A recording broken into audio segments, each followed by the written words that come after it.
Hey guys, today we're going to be talking about strings in Python. So essentially what a string is in Python is a sequence of characters. So maybe it's a combination of letters and numbers, but they're all wrapped between either single, double, or triple quotation marks. So you can follow along what I'm about to code either for your terminal. So if you're in your terminal, you can just type in Python if you have it installed, and that should open up your Python interpreter. So with any of these exercises, for a lot of the shorter ones, non-project Python videos, you can just follow along. So you can write normal Python here. So 2 plus 2, that equals that. If you want to create a string ABC as a variable, equals, and then remember, so in order to create a string, you wrap it in either a series of letters. So let's just do this. So you either wrap it in double quotes, or you can do single quotes or triple quotes. So if I do ABC, it's going to basically return the same sequence of characters. But for this video, I'm going to just have it working on Visual Studio Code, which is known as a code or text editor.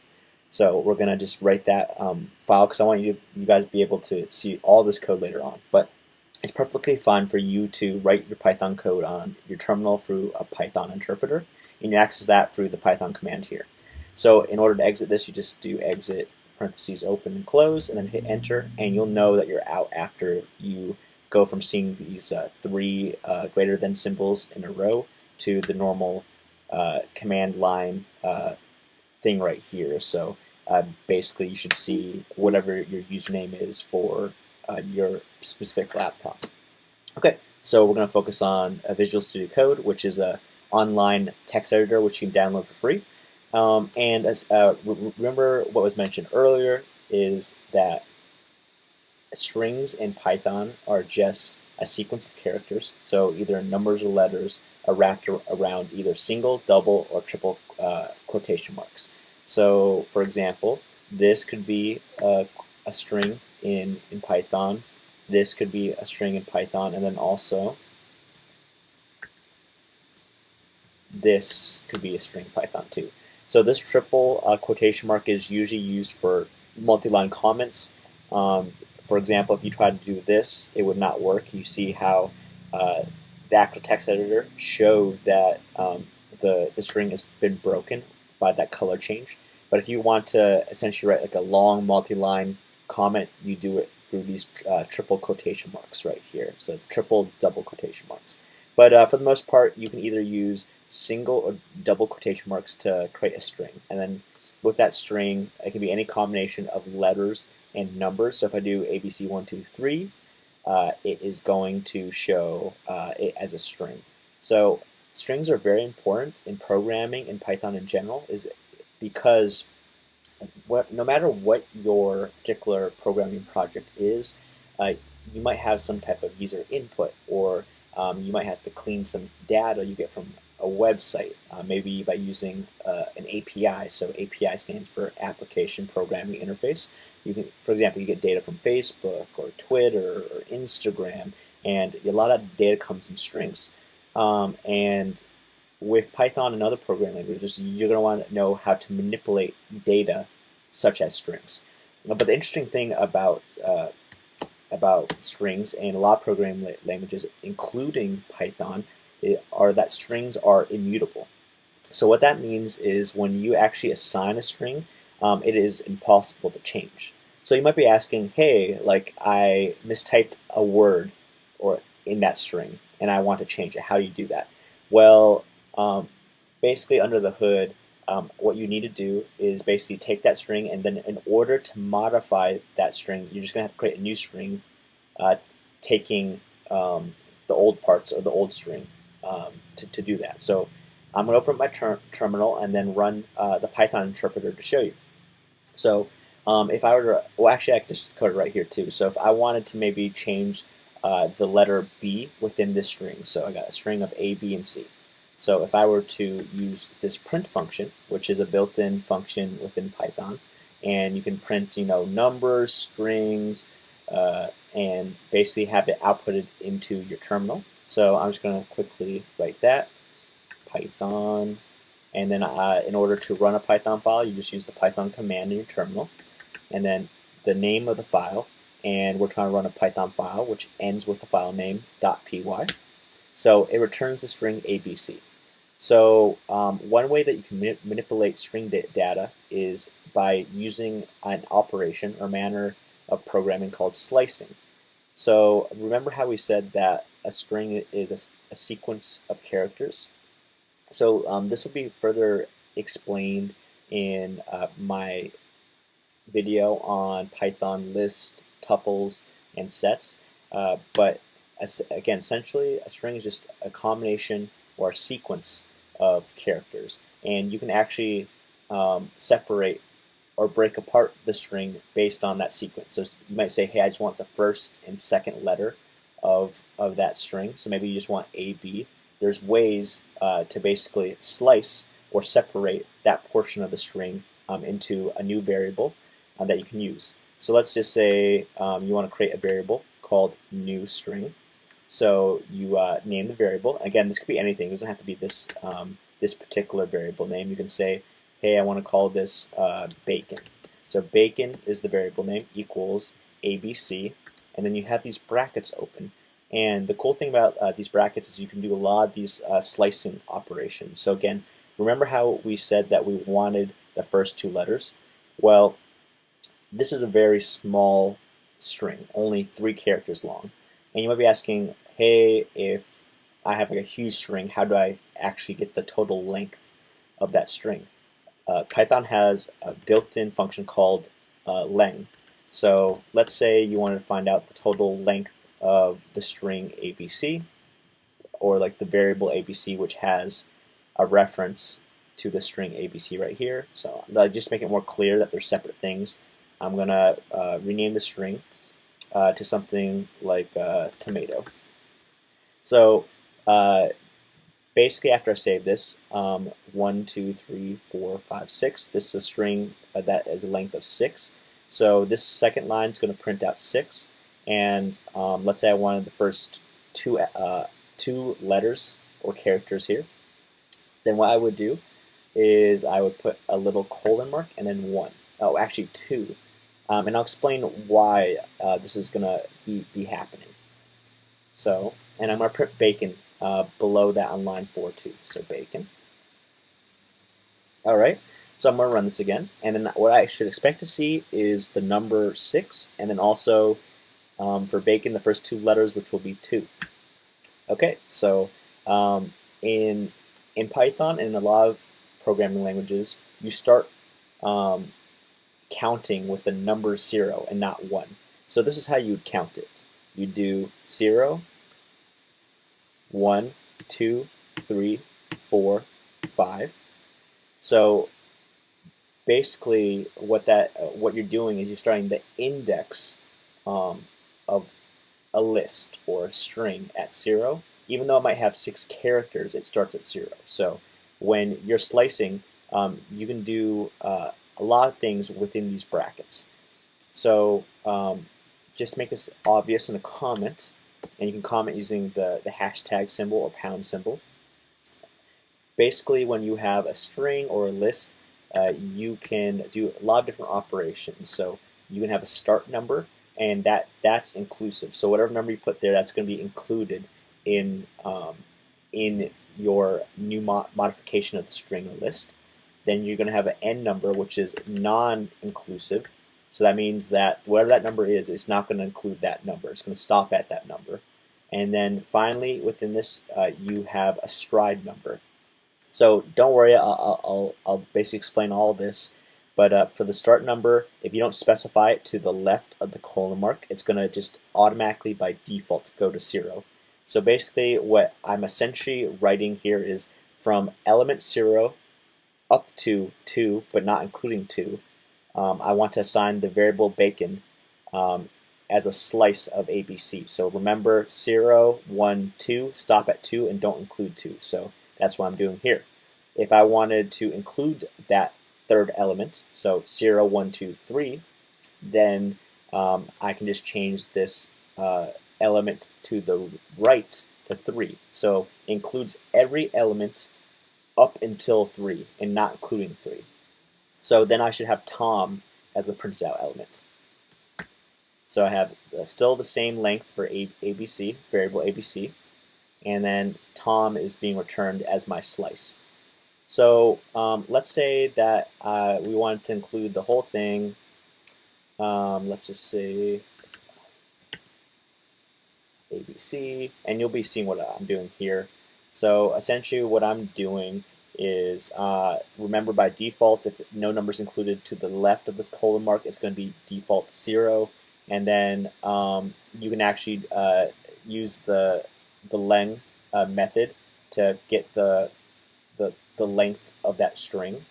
And so in that case it's 6. So I'm going from 0 to 5. Technically it's going to 6, but it's not including 6. And then to the right of this second colon mark, you can do or input what's known as a stride number. So how big the steps in between your array you want to do. So by default it's 1. So you move to the right 1 element.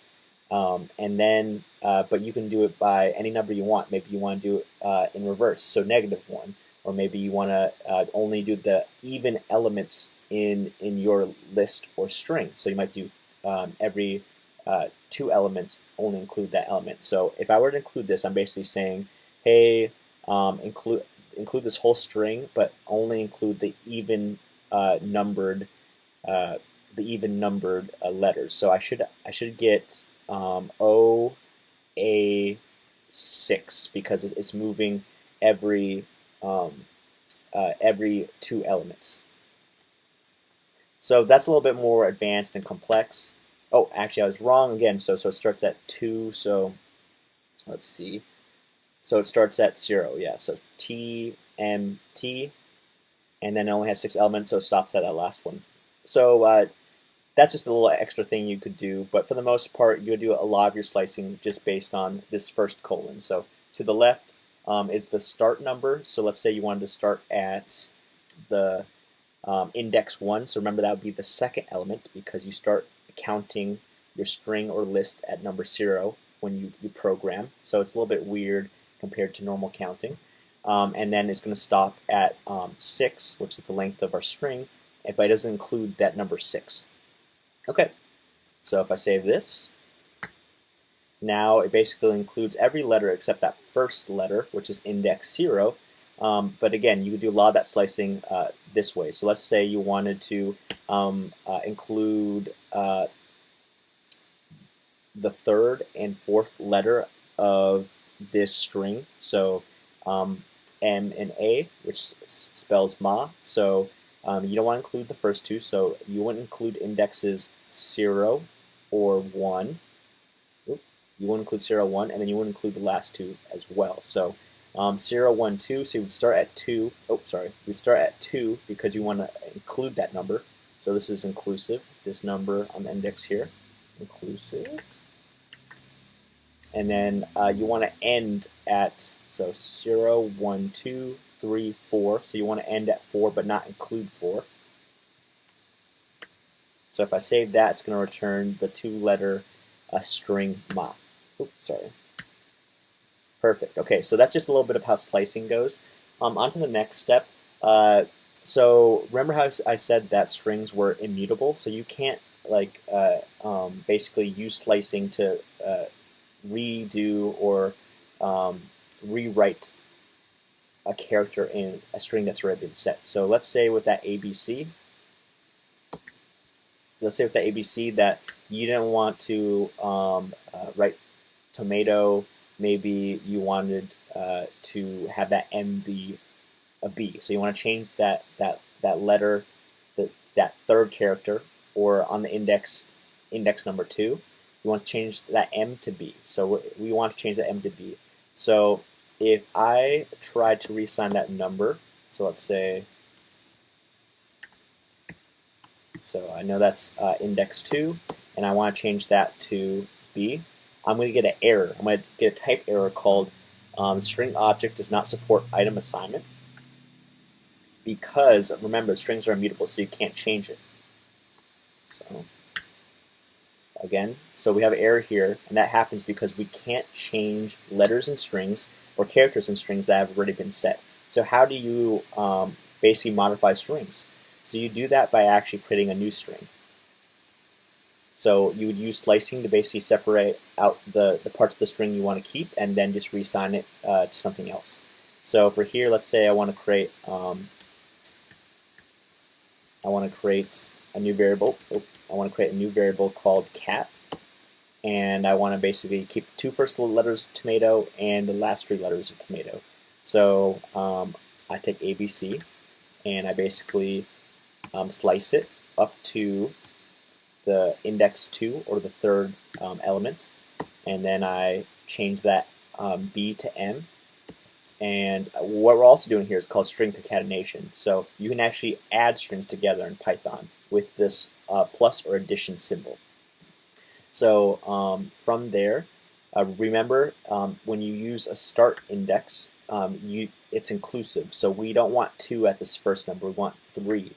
And then to the default to the right, if it's left blank, it just means, hey, just go all the way to the end. So basically saying here, hey, Python, include every element up to index 2, but not including index 2.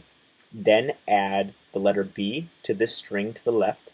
Then add this slice to the string you just created. So here, with this index, you're saying, hey, Python, from this string, start at index 3 and then go all the way to the end. Because by default, it goes to the last element in that either string or list. So if once I print this, I should get the string tomato.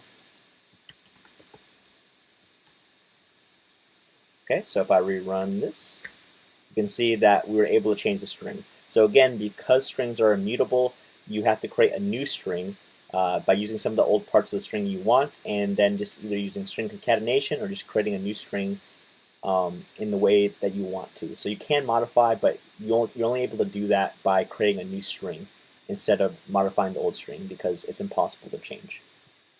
We learned a lot of cool things like the length function, so you can tell the length of the string, and that could be useful like when you're using loops, so like for loops, while loops, and because strings are a data type in Python, and then everything in Python, at least data types wise, is an object. You can actually use a lot of really cool built-in functions on that string object. So again, we have that cat string right here, which returns this string. So line 6 returns this string, tomato. So let's say we wanted to essentially create a list or an array of all these letters. So how we would do that? So there's actually a built-in function or method called split, and then if you wanted to like combine all the letters in a list, you can use join. So these are 2 things, well, at least 2 methods I recommend you guys kind of reading up and then using and experimenting. But let's say you just wanted to create like that list of characters. So just basically split up, TOBATO into its own array. So what we would essentially want is a collection or array or in a list of strings that look like this.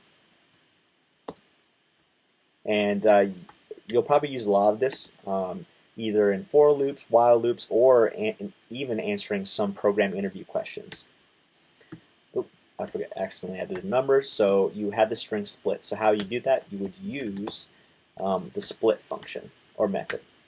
So with that string, you could do cat.split. And then if you're using text editor, it usually does show what you could use. So if you just want to separate every character in a string, you don't add anything here. But essentially what this method wants is a delimiter. So how are you going to separate it? Maybe your string includes like this. So tomato, zucchini, and I know I'm going to misspell zucchini, so maybe I'll just choose a different fruit or vegetable. Let's just say orange, and carrot. So let's say you just wanted to separate like the string based on that comma. So what and the space, so comma and space. So you want like a 3-item array. Then you would add that comma and that space. So you're basically with this function just telling Python, hey, I want to separate these characters based on this pattern. So again, since we just want to separate each character in that string, we are going to not include anything. So Python knows if you don't include anything, you basically just want to separate every character in that string. So I'm going to assign this to a new variable. Let's just call that dog. So if I print dog, I'm basically going to have this list of characters, or these list of strings. So print dog. Oops, I'll do this. Yeah, print dog. Empty separator. Oh, okay. My mistake. I think I've added that. To beta. Okay, so that changes into a string, so I think I have to use a single quote here.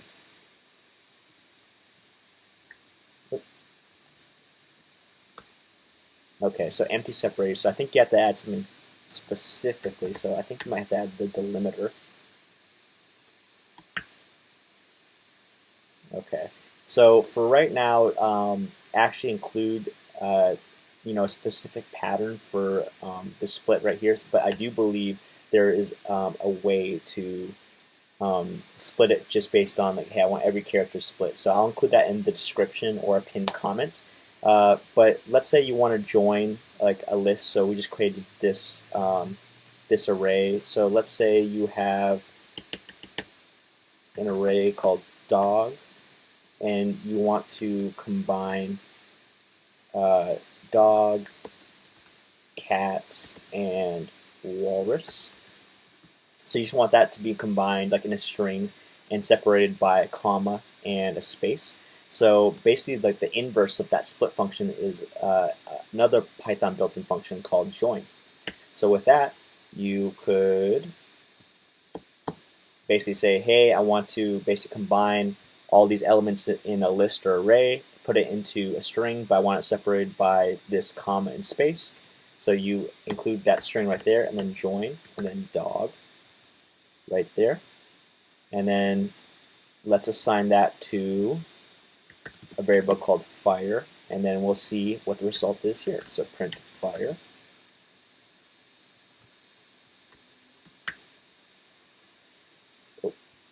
So you can see that basically from this list we are able to combine separated out elements in a list into a string. So this could be anything. It doesn't have to be a comma. You could add like a plus sign and then equal sign, and that's how it's going to be separated. So it's going to be cat plus equal sign space, dog plus equal sign space, and then walrus. So I'll just show you that right now. You can see right there. So basically you're just combining all the elements in a list into a string and separating it out in this manner.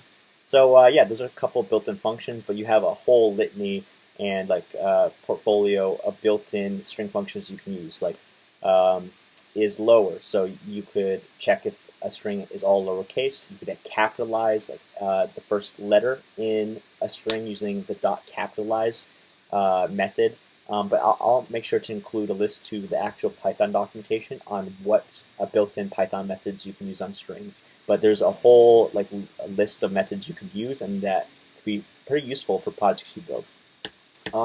One final thing I wanted to include is essentially how to do string formatting. So let's say that you have these variables or the strings, but you want to basically interject them or include them into new strings.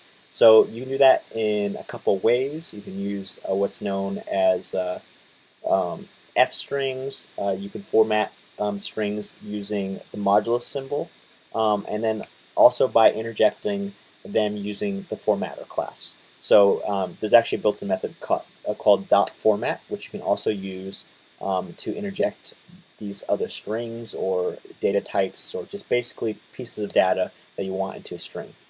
So I'm going to quickly overview how to use the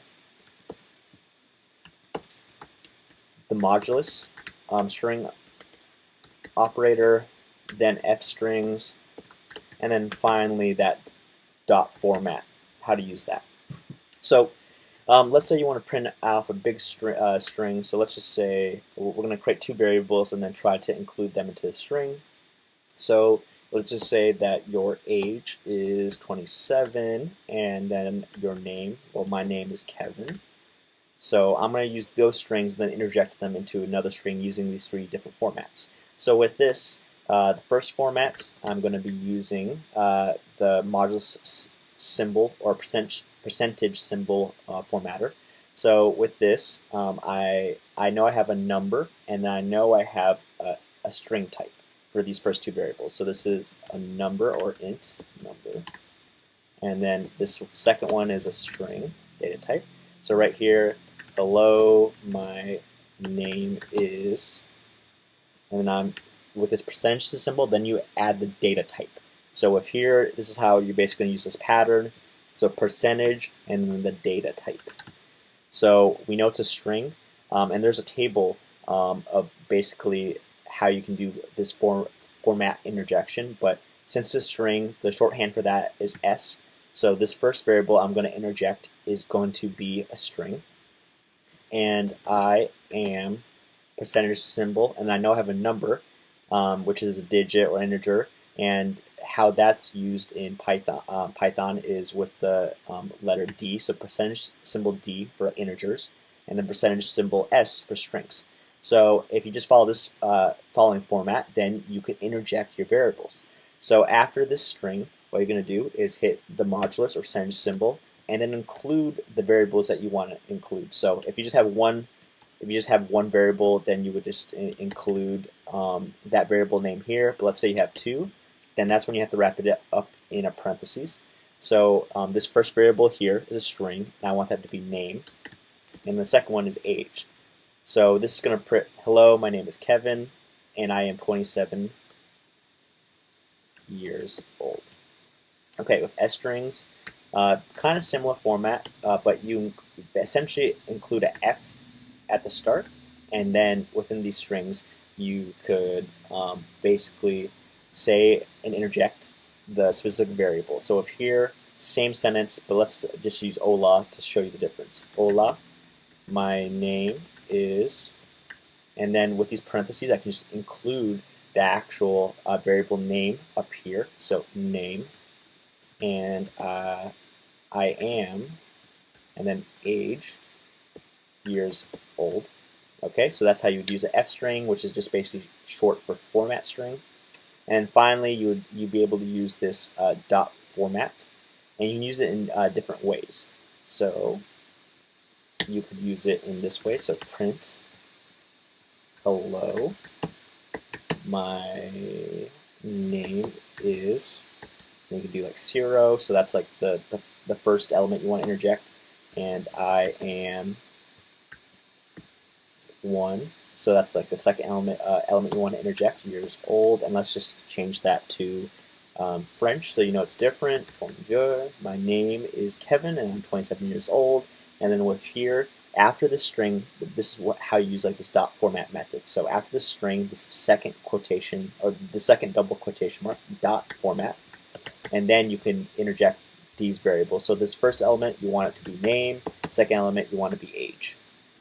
And that's basically 3 different ways that you can interject variables or other strings into your string. So let's just change this one so you can also just use the actual data type. So instead of 27, this last one I'm going to put 28.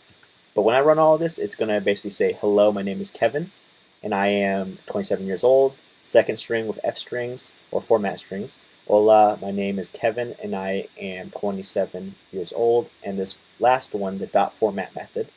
Bonjour, my name is Kevin, and I am 28 years old. So that's basically a couple different ways that you can interject either variables or different data types into strings. So just quick kind of handy tools you could use. You don't have to know all of them, but just whatever you feel most comfortable using. So this first one, you can see this pattern. So you basically just include a percentage or modulus symbol and then the type, the data type. So in this case, percentage sign S equals a string that you're going to interject. This last one is you're going to interject a digit or integer, so percentage sign D. These F strings, you interject like the variables you assign here, but by using the curly braces. And the final one, dot format, you basically just number them here using the curly braces and use the dot format method within this string. So yeah, those are just a couple easy ways that you could use strings in Python. And again, I'm going to include documentation on like other methods that you can use with strings in Python, because they have a lot of cool methods. Like, hey, are all these like letters capitalized, or like are they all lowercase, or are they all uppercase? Can I change it to uppercase? There's a method called toUpper, toLower. So you know, the best way to like look at this documentation and methods that you can use with strings is just to read experiments and then just pick the ones you use most frequently. But guys, thank you again for learning about strings in Python, and please like this video and comment if you have any questions, and I really appreciate it. Thanks, guys.